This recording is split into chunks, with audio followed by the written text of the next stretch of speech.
इसलिए करवा चौथ के उद्यापन में लिखा है, करवा चौथ के उद्यापन में लिखा है, आप लोग करते होगे ना करवा चौथ का व्रत, उसका जब उद्यापन होता है तो एक थाली में 13 जगह पर 4-4 पूड़ी रखी जाती है। आप लोगों को तो मालूम होगा, आप लोगों ने करा होगा करवा चौथ का उद्यापन। एक थाली में 13 जगह पर पूड़ी और सीरा, सीरा मतलब हलवा रखा जाता है। और रखने के बाद में उसके ऊपर एक पत्तल रखकर उस पर सुहाग का वस्त्र, साड़ी, 5 वस्त्र, सुहाग सामग्री सब उस पर रखी जाती है। और रखने के बाद में हाथ में कंकु, चावल, हल्दी लेकर, संकल्प लेकर उस थाली पर से घुमाया जाता है। कामना करी जाती है, हे चौथ माता, हे करवा चौथ, हे चतुर्थी माँ, मेरे जीवन में मैंने आपका व्रत करा है, मेरे इस व्रत को स्वीकार करना, मेरा सौभाग्य का, मेरा मांग का सिंदूर, मेरी भाल की बिंदी, मेरे हाथ का चूड़ा, मेरी पाँव की बिछोड़ी, इसको अमर करना माँ। और जो ये वस्त्र मैं दे रही हूँ, इस वस्त्र को मैं जो प्रदान कर रही हूँ चौथ माता, इसको स्वीकार कर कर मेरी भी चुनरी को लाल बनाए रखना। तब उस साड़ी को, उस वस्तु को, उस सामग्री को उठाकर घर की वृद्ध सास को, जो घर में सासू होती है, उसको दिया जाता है।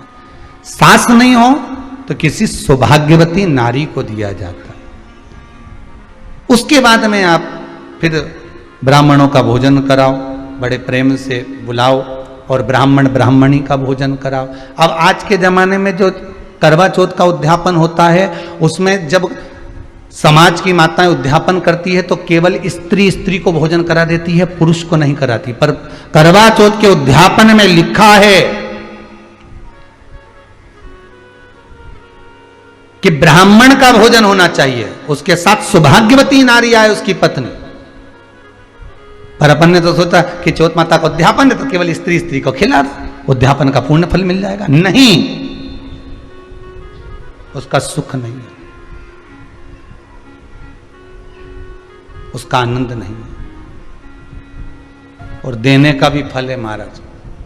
करवा चौथ का उद्यापन करो तो भोजन करने उसको बुलाओ जो अपने घर का हो, उसको उद्यापन में नहीं गिनो। अपने घर के लोगों तो वैसे ही भोजन करेंगे, घर का व्यक्ति तो वैसे ही भोजन करेगा ना। पर अपन ने उन्हीं को गिना, ने हमारी बड़ी जीजी के गिन लो, ने छोटी जीजी के गिन लो, ने भांजी के गिन लो, ने उसके गिन लो, ने उसके गिन लो, ने 13-14 ऐसे इकट्ठा कर लिया, ने सब ये अपने इकट्ठे हो गए, ये तो अपने हो गए। ये तो तुम उद्यापन करोगे तो घर में इनको तो जिमाना ही पड़ेगा, क्योंकि तुम्हारे रिश्तेदार हैं। दूसरे को जिमा कर जब हम दान देते हैं, दान उसको लगता है जो दूसरे को दिया गया। कई लोग कहते हैं हमने बहन बेटी के दे दिया, तो बहन बेटी क्या दान लेती है? किस पुराण में लिखा है कि बहन बेटी दान लेती है? हमको वो भी बताना कि बहन बेटी दान लेती हो, क्योंकि बेटी तो खुद कन्यादान में जाती है। बेटी का कन्यादान होता है, वस्तु का दान नहीं। बेटी खुद दान में दी जा रही है, कन्यादान में। बेटी कभी दान नहीं लेती महाराज, बहन बेटियां कभी दान नहीं लेंगी।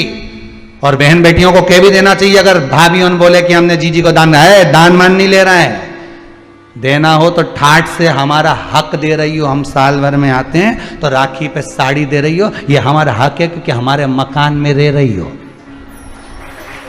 हक दे रही हो, दान नहीं। दान देना है तो पंडित जी के दो, दान देना है तो ब्राह्मण को दो, गौ माता को दो। हम दान नहीं ले रहे, हम अपना हक मांग रहे हैं। ऐसे नहीं दोगी तो काले कोट वाले भैया से लिवाएंगे, हमारा कहीं जाए, तुम तो दान दो बस। अब तुम क्यों नहीं, तो तुम, हम तो दान दे रहे हैं, बहन बेटी के दान दे रहे हैं, तो बहन बेटी कोई दान ले क्या?